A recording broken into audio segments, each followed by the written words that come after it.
Halo, Assalamualaikum warahmatullahi wabarakatuh. Selamat pagi, apa kabar semuanya?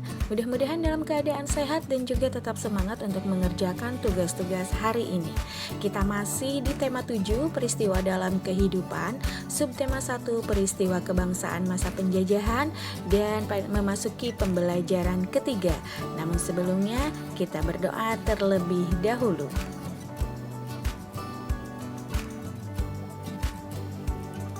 Berbagai kebijakan pemerintah kolonial telah menyengsarakan rakyat Indonesia. Salah satunya sistem tanam paksa yang dilaksanakan pemerintah kolonial Belanda. Anak-anak, tahukah kalian apakah sistem tanam paksa itu dan apa pengaruhnya terhadap kehidupan bangsa Indonesia? Untuk mengetahuinya, mari kita lanjutkan pembelajaran kita hari ini. Sistem tanam paksa pemerintah kolonial Belanda. Pada kepemimpinan Johannes van den Bosch, Belanda memperkenalkan sistem tanam paksa.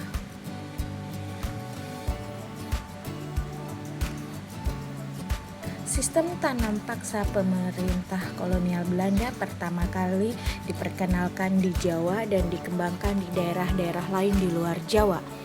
Di Sumatera Barat, sistem tanam paksa dimulai sejak tahun 1847. Saat itu, penduduk yang telah lama menanam kopi secara bebas dipaksa menanam kopi untuk diserahkan kepada pemerintah kolonial. Sistem yang hampir sama juga dilaksanakan di tempat lain seperti Minahasa, Lampung, dan Palembang. Kopi merupakan tanaman utama di Sumatera Barat dan Minahasa, sedangkan lada merupakan tanaman utama di Lampung dan Palembang.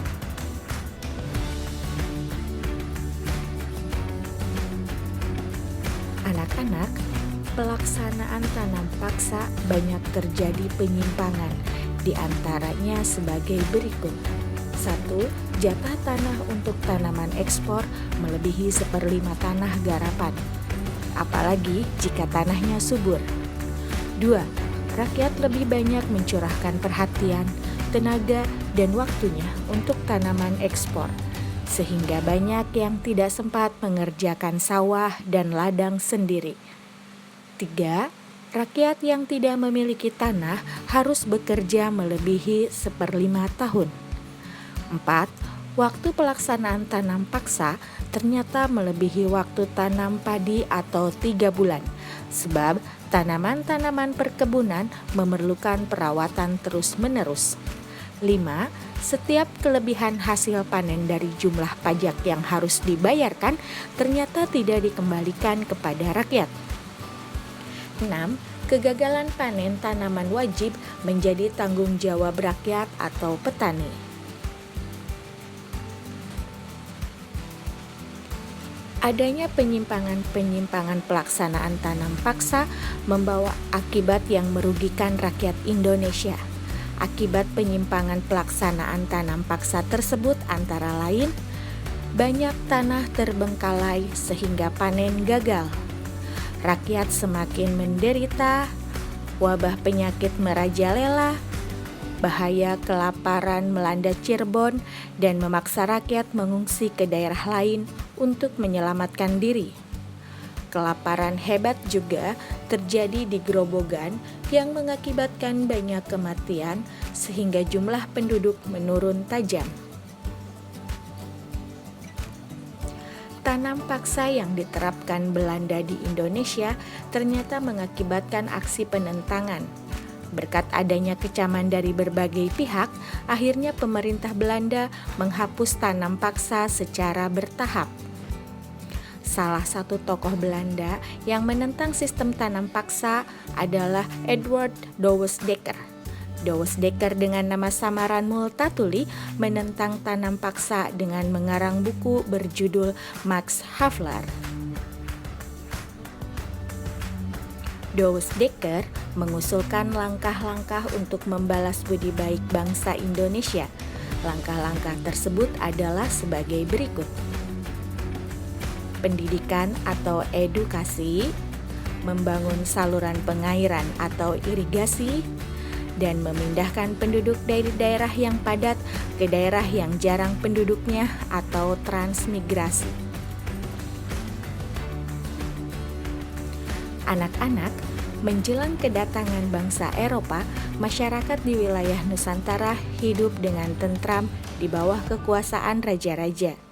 Kedatangan bangsa-bangsa Eropa di Indonesia mula-mula disambut baik oleh bangsa Indonesia, namun lama-kelamaan rakyat Indonesia mengadakan perlawanan karena niat jahat bangsa-bangsa Eropa itu mulai terkuak dan diketahui oleh bangsa Indonesia. Perlawanan-perlawanan yang dilakukan rakyat Indonesia disebabkan orang-orang Barat ingin memaksakan monopoli perdagangan dan berusaha mencampuri urusan kerajaan-kerajaan di Indonesia.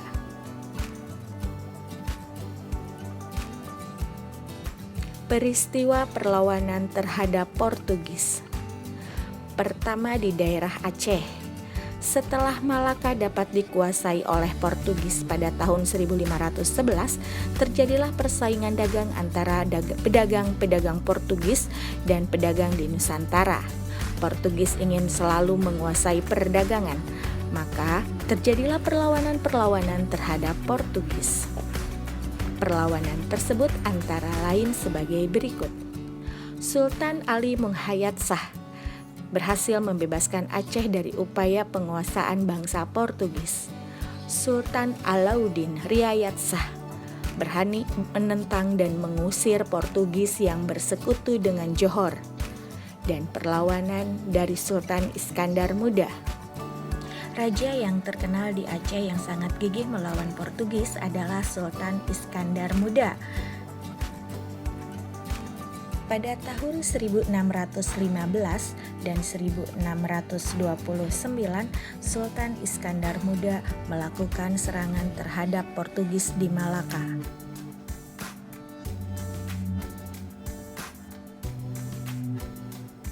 Selanjutnya, perlawanan di Ternate.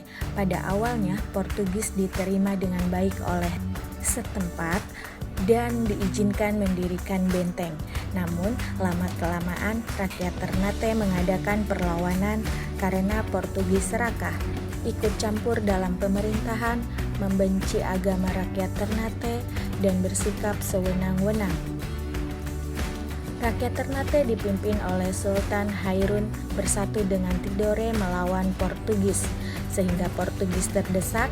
Pada waktu terdesak, Portugis mendatangkan bantuan dari Malaka yang dipimpin oleh Antoni Galvo, sehingga Portugis mampu bertahan di Maluku. Pada tahun 1565, rakyat Ternate bangkit kembali di bawah pimpinan Sultan Hairun.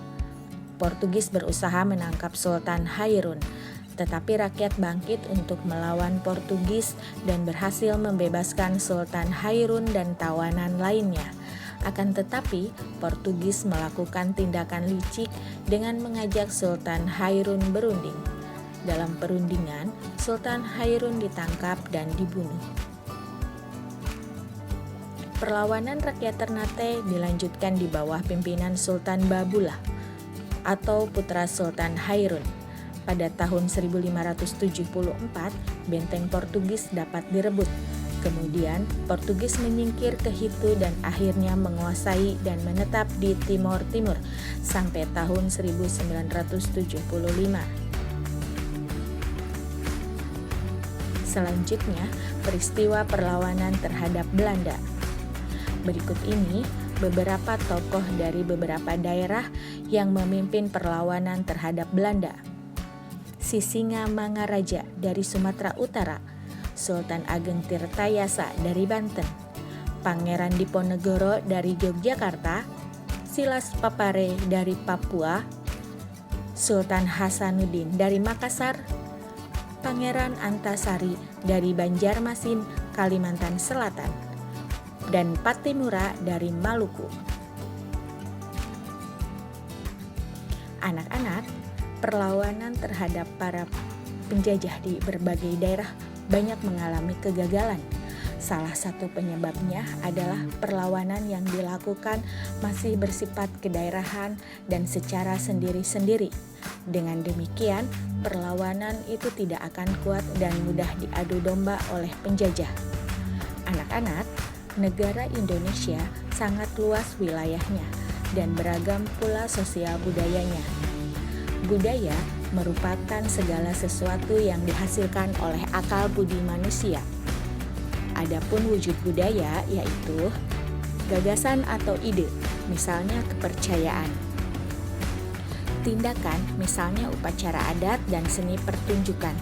Dan benda, misalnya pakaian adat dan senjata tradisional. Faktor penyebab keragaman bangsa Indonesia antara lain faktor keturunan, perbedaan kondisi geografis, dan pengaruh kebudayaan luar. Pertama, faktor keturunan. Berdasarkan ciri-ciri fisiknya, masyarakat Indonesia dapat dibedakan menjadi 4 kelompok ras. Pertama, kelompok ras Papua Melanezoid yang terdapat di Papua, Pulau Aru, dan Pulau Kai. 2. Kelompok ras Negroid, antara lain orang Semang di Semenanjung Malaka dan orang Mekopsi di Kepulauan Andaman. Ketiga, kelompok ras Wedoid, antara lain ada di Siak, Riau, Sumatera Selatan, Pulau Muna di Pulau Muna, orang Mentawai ya, di Kepulauan Mentawai. Kemudian yang keempat adalah kelompok ras Melayu Mongoloid. Perbedaan kondisi geografis. Perbedaan kondisi geografis turut berdampak pada munculnya berbagai ragam mata pencaharian, contohnya perikanan, pertanian, kehutanan, dan perdagangan.